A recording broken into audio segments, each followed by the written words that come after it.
episodes it was, 18 episodes, can't remember. They said, okay, we're going to take a break, and then we're going to come back and we're going to do the next lot, but we're going to do it in Hollywood. So, are you up for it? And Hollywood, oh man, I'd been to Hollywood and I didn't like it. I like little villages. I like Soho was a village, you know, Chelsea and Fulham were little villages, pubs, English, small. And I had been to Hollywood, and I didn't like it. It was sprawled, and it was big, and it was and there was a sort of desperation, people wanting to get work. It wasn't for me. I'm very sort of English in that way. So anyway, I went off. Tony Quayle and I went into his dressing room, and he said, "Well, look, what do you want to do? Because if you want to do it, I'll say yes, but let's think about that." And I said, "You know, honestly, I'm getting a big no. I don't think I want to." And he said, "Good, okay, well, let's go down, because I don't want to either. I want to go down the canals of France with my wife in a boat." So we went down onto the set, and we said to Buzzburger, "No, we're not going to do it." They were so disappointed. But can you imagine how my life would have changed? I often think about that. You know, for me also, I would have had to pack up the children and pack up the husband, and go off to Hollywood and live there for 6 months working, and I couldn't see it. I just couldn't see it. So I said, no, let's go to Norfolk instead. Sounds like a wise decision. A wise decision, and the pubs were much better in those days. having been to Hollywood is horrible.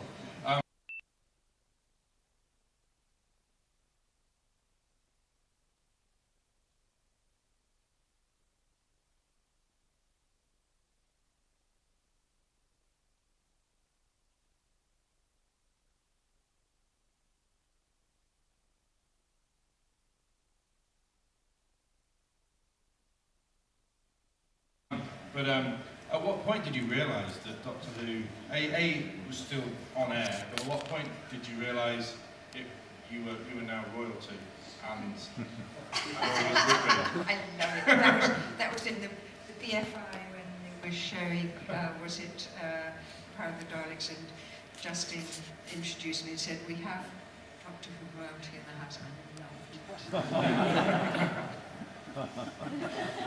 So I don't deal with money, I'm Doctor Who royalty. Well, no, I have no idea. And in a funny way, it's like with a lover, you know, when you're finished with that love, when you're finished, you don't want to see them, you don't want to think about it. That's been there. And so in a way, Doctor Who was like that. I didn't go on watching it, you know. Anyway, my kids were not of the age, it wasn't the right time at night, and you couldn't record things in those days. So that was finished. My kids actually watched it because my son remembers, he remembers playing the master. Delgado? No, not Delgado. Haley? No. What year? Who's always with us in the kilt? Who was in the Archers? God, you see, you get like this, you can't remember people's names. Are you trying to remember Anneke? Who's always stomping around in a kilt at these conventions? Terry Malloy. Terry Malloy. Who was Terry Malloy? He was Mike Tucker in the Archers, and he was Davros in Doctor. Davros. Oh, Davros. So no, my son, no. He says, well, I used to like Davros. I said, you watch, I don't know what he... So no, left it all, didn't know nothing. They came up to Norfolk and took those pictures.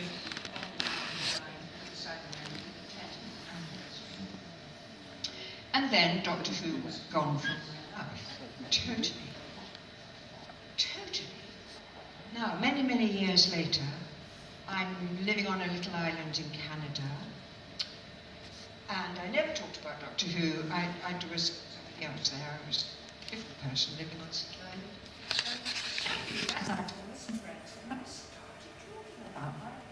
Which I never did. I said, you know, I used to be an actress, and I was in a show in England which was very popular at Doctor Who, and I worked with a lovely actor called Patrick Troughton, who was really lovely, and I started talking about Patrick Troughton. Such a lovely man, and he had this wonderful voice, and he was told the whole story of Doctor Who with a glass of wine or four. Next day, in my little house here on the island, phone goes from England, it's a friend saying, Anneke, did you know that Patrick Troughton died last night? So I love that, because I felt like I was connected. And when you watch that little clip where he is in America, he talks about me and Mike. And they did this awful clip where it gives you the timeline of how long he still stays in his body, which is a bit creepy. But so I love that. So his spirit is leaving the planet, and he's saying, hello, Polly, hello, Ben. No, So that was the beginning, and then they called me up and said, we're Doctor Who fans. And I fell about saying, oh, get out of here. I go, Doctor Who fan? What? He said, you're still interested in the show? I can't believe it. And they said, yeah, and we'll pay for you to come back to England to come and see us all. I said, right, okay, whoa, amazing. What year was that? That's back in the fold. That was the 30th, wasn't it, Hammersmith? Oh, yeah. Yeah, so, and ever since I was frightened. I thought, if they ask me, I'm going to have to say, no, I'm a Star Trek fan. Maybe they're going to hold me. Star Trek's back on. You should No, it had to be So how was it when, A, that was weird enough, but how was it when Adventure in Time and Space got made and there you are, Gene, is that, I haven't got the right picture. Marsh. That is you with Gene Marsh. I mean, how, again the word surreal, how strange was that they were making, people were playing you, playing Polly? That was so weird. That was so weird, poor girl. Oh, sorry, first you over. Is that Yeah. better? Is that better? That better? Yeah, that one's clear, the other one was a bit crackly. Oh, okay. So that was so weird. You've heard this story before. You heard this story before. Oh God. So went to have lunch. And David Bradley. That was. Can you hear me? Is it working? Okay. So that was amazing for me. There was the TARDIS. It was all pink and purple and very big, and not like our lovely TARDIS. But there was David Bradley, looking the dead bloody spit, and he was so amazing. The lady who played. It wasn't quite right, but he was incredible. And off we went and had lunch, and then somebody at lunchtime was saying, oh, Anneke, have you seen the girl who's playing you? And I said, no, I haven't seen her yet. And I tell her, where's Mark Gatiss? I'm running around the studio saying, Mark, you can't. The girl had long curly hair, luscious curls, and a big wonder bra. And this was Polly. Polly had straight hair and flat chesty. I was proud of that. I didn't like wearing a bra. I like free-range titties. So Mark said, I'm so sorry, it was difficult, but we thought we'd found someone good, but she's obviously been through wardrobe. So I said, oh, well, do you want me to sort it? He said, no. Down, Anneke. No, we'll sort it. So eventually she comes back, a sweet thing. She'd had her wonder bra taken off, and and then they were a sweet pair. More disturbing seeing it on the telly, when they did the latest one, that, what was her name who played me then? Why do they think that in the 60s we all looked like that? We didn't. And especially if we've got pictures of us, why would they make us look different? I mean, she looked like Lily Travers. Bless her heart, she looked like something out of Thunderbirds. Don't you think? So, She got a clip of her arm, which a fan has done using your dialogue to show. Yes. That's a bit later on, but it's quite again another surreal thing. You know what it is you see, because you get me going now and have a wonderful growly, snarly voice all annoying. It's these young people who are not Doctor Who fans, who help themselves to the past, and they think, well, we'll put a spin on it, because it can't be, because we can't just leave it as it is. We want to put a spin on it, so they put a spin on it. So they put poor old Lily Travers looking like a Thunderbirds chick.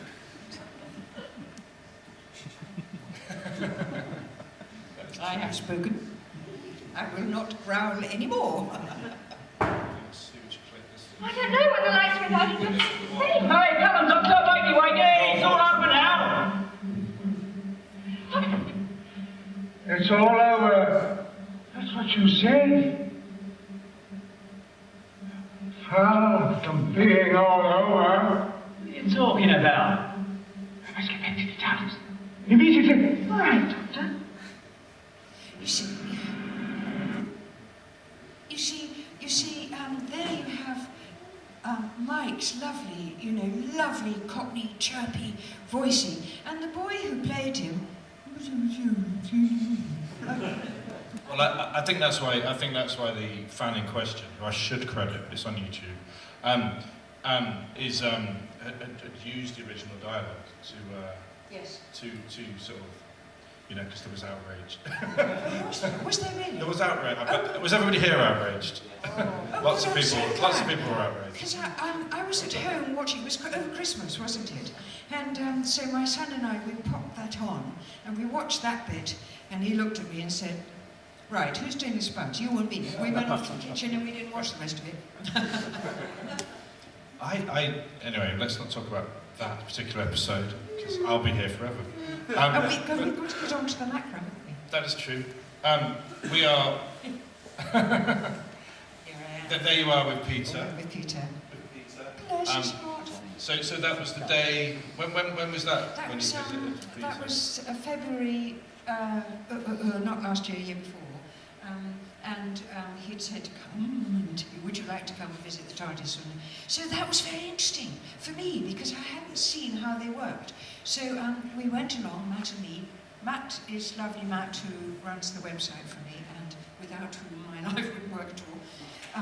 And so off we went, very excited, and in we went, and so sweet, and there they are, and it's the studio, and lovely. God, I'm so bad at people's names. Who is the best gay in the village? The first gay in the village? Atticus. Atticus. There he was. Sweet man, such a sweet man. And they were filming, and so I'm like, oh, thank you, so no, come on, it's fine. I just sit here and watch. After about 5 minutes, I'm bored, stiff. Because what they do is they do that bit. They're filming a scene. So they do everything on Peter, and they do it 3 or 4 times. Okay. Change it round, whole thing again. Now we're going to do it on you. And that's Missy, I think. And that, do that. Right, and now we turn it round, and we're going to do it all on that purpose. It's so boring. It's a completely different way of working. When you think we were doing it as for live, So that was very different. Then Peter was very sweet, and he said, come to the TARDIS, we're going to take pictures. We ran into the TARDIS, we took pictures, we had our little chat, and then me being me, because I'm a good team worker, I said, you've given me enough time, sweetheart, this is your lunchtime, you must go and get some food, so goodbye, go. And so he said, bless you, so off he went. And Matt and me went away, and we got so bloody drunk. We were so excited. I had to do a signing next day, and I woke up in the hotel. I think it's his confession time now. And I woke up. Oh, bloody hell. Ooh, where's the Alka-Seltzer? I've got a whole day signing to do like this. But we're old pros, we did it. So, The macro, no, the Power of the Daleks, well, no. I was just going to say in general, well, if you want to talk about macro, that was just a slide to prompt me to talk about how big Finish and stuff, Polly's come back. Yes, lovely. But the macro, if you want to talk about the macro. Well, the macro, and Big Finish. Big Finish has been lovely, and it's been lovely to have Rob Chapman together, and that was so spooky, I tell you that, recording a Ben and Polly story, and then we're in our little booth, so we don't see, and then hears Mike's voice. He is so good, and he does Mike's voice. And for me, I'm not looking at him, I just hear his voice as we're reading the stories, and it's just like being back with Mike, and it's just lovely. Love doing that. Would like to do more. I think I've been put on the naughty step because they gave me a story I didn't like, and I said, no, I don't want to do it. I haven't heard from them since, so I think, you know, so write in and say, oi, we want more Polly and Ben stories. Where are the, yes, sign the petitions. So, so that's lovely. And then we had The Power of the Daleks, you know, that was going to be animated. And so I had to, what happened for me and Toby immediately when listening to this was Patrick's voice, wasn't it? It was the haunting of his voice. He has this, and there was that one line where he says, oh, in Earth there are things in the universe. The depth of his voice was absolutely haunting. Toby and me sitting in the back going, oh my God, you're brilliant. But the actual sort of clunky, we weren't quite sure about that, were we? And we don't know, we haven't seen this next one, so we don't know if it's the same sort of deal. I think the new one is better. There's a brilliant bit in Power of the Daleks where they all walk on into a corridor like that and have a chat and then walk off like this. I think they were running out of time. I think Macra, they've gone a bit the extra. I think they've pushed the boat out a little bit. I think it's going to be a bit more cinematic. And let's hope, because I haven't seen it either. I've done the commentary for it, but I haven't the storyboards. No, we didn't. We haven't seen. So I haven't seen it. So I'm looking forward to seeing it in March. What I'm hoping is that the Macra, the actual physical Macra, will be better in an animation than it was in a studio. Because it was hopeless. It was a very clunky thing, and it was difficult for me because it's difficult to act being sucked up. It's not easy, you know. And then Patrick had said, I think we're going to have a lot of Polly's blood-curdling screams to cover this.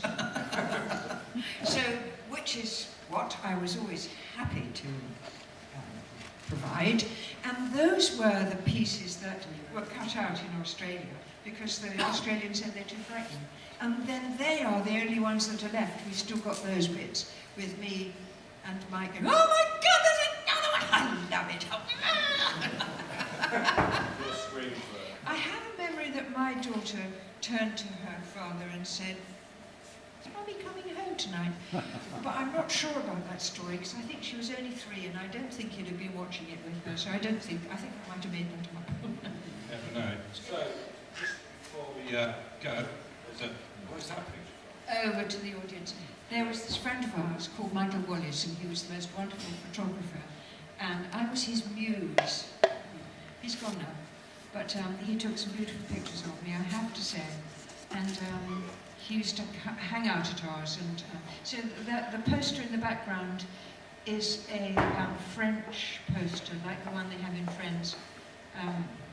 So that's in our house. And he would just come and take lovely pictures of me. So that's a photo at home. I rocked off the internet. Sorry. Yeah, I know. Anyway, They found pictures. in the last few minutes. Talk to me. Ask me questions. Yeah, go ahead. What do you think about Jodie Whittaker? What do you think of Jodie Whittaker? It has. Oh, right. Okay. So, watch the first one. I think she's brilliant. I think this is the new Who, and it moves into the new. When I was in America, that was two years ago, and we did this thing where you had to go around with these American fans, and I was saying, no, you can't have a woman, you can't have a woman. It'd be like having a Mr. Marple or a Mrs. Sherlock. You can't do that. You have to keep the same gender. All these very forthright American women pointed out to me that it was time, it had to be a woman. So I was very reluctant. But then, when Jodie was gone, what I loved was the moment when we were all there watching, that moment when we said, the boot, we saw the boot, we said, oh, it's a bloke. And then we saw the cloak, boom, and then when they've done it, it's a woman. And we were all there together in that moment.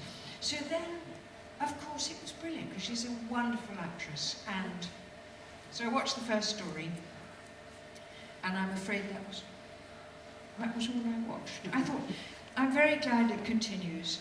It's not my Who, and I'm now getting old and deaf, and I can't hear anything on the telly, and it's all too fast and furious, and I don't know what's going on. And also, that first episode, too bloody frightening, and my sofa's against the wall, and I live on my own. I think I'll watch a bit of Gardener's Question Time. So I'm afraid I can't tell you about the new series at all, but I'm glad it continues, and I love that the fans go on and the children get younger, and when they've finished watching the new Who, they say, let's go back and find out how it started, and there we are. Yeah, it's Informing them as to how it should be. it's an amazing thing. It's an amazing thing. So I think one, maybe two No, questions. I've talked so much, I haven't left you enough time to ask me questions. But you can always come and ask me. Go ahead. I was going to ask about some of the clothes that you wore. Oh, yes. Particularly the one launching. Yes. Extremely stylish and... Yes. They were all my own clothes. Because I always did that, and even in Strange Report, I wore all my own clothes. Because my Ozzy Clark was my friend, and so he did lovely clothes for me. And the BBC wardrobe didn't have clothes like that. They mostly came from C&A, so, you know. So I always wore my own clothes. And the other thing I want to tell you is, the long hair was mine. When we did the macro, that little, we have a makeover, and I said, oh goody, I want to try a little short wiggy. On Wikipedia it says, no, Anneke's hair was very short and the long hair was a wig. Oh, well, they just make it up as they go along. Who are these people? So I'm putting the record straight. But thank you for asking about the clothes. And in Strange Report, I wear some lovely clothes, and it's all Ozzy Clark. It was, you know, that was part of the reason why I didn't want to do this finished story, because I talked about Polly's wedding dress, and she's saying, in the twinkles of my wedding dress. Please, Polly would have, if Polly had got married, she'd have had flares and a big felt hat, you know. It wasn't me. They should totally just have rewritten it. It wasn't Jermaine's what I'm sure. One more question, I think. Are we okay? Yeah, one more question. That's wine time. Mark says yes. Mark says nobody, they're all... Yeah, there's one. Is it true that when Pat started, he was going to wear a wig as the doctor? And that you and Michael Craig dissuaded him from this kind of... Oh yeah, he wanted to wear the, but yeah, he was trying everything out. Bless his heart, he was nervous also, you know, and anxious to get it right, and wanted to wear the Harpo Marx wig. And lovely old Mike said, if you're bloody wearing that bloody stupid thing, I'm bloody not working with you. So then, okay, so then, then it's rehearsal time, and we have so little time, we've got so much to do. And then they're saying, oh, well, and his hair in those days was with a parting, very sort of English. And I just leaned over and took the comb out of one of the techies' pockets. People used to have combs in their pockets in those days. And I combed it like a beetle thingy and said, look, why don't you just do it like that? And there was a sort of pause, and everybody sort of looked, and then there was a general, yeah, okay, Pat, are you happy with that? Okay, so let's get on, and that was it. Later on, Fraser Hines takes that story to himself, but it wasn't true because he wasn't there. Well, that's something we can discuss at the next Second Doctor, when undoubtedly you return. So, everybody, ladies and gentlemen. Thanks so much. Thank you. Anneke Wells.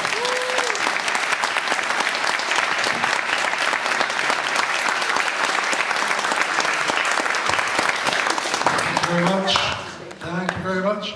Right, just before Anneke goes for a lunch, we're just going Of the early to like to mid 60s, like was it a lot of hanging around Soho? Well, in normal life or on the show? I mean, Well, I'd never hung around Soho. Actually, I did. I used some good parties. I was gonna say, Good restaurants and good parties. I spent half my life in Surrey. Yeah, I used to live But I spent the whole sort of, before Doctor Who. Oh, the 60s was Jobbing pretty actor. interesting in its way. I mean, my first job in London, I was in the chorus at the London Palladium. Because I'd been a singer, I trained as a singer when I was a kid. Until I was about 13, I used to still have singing lessons. I was sort of lead singer in the school choir and all that stuff. And it was something I never really followed.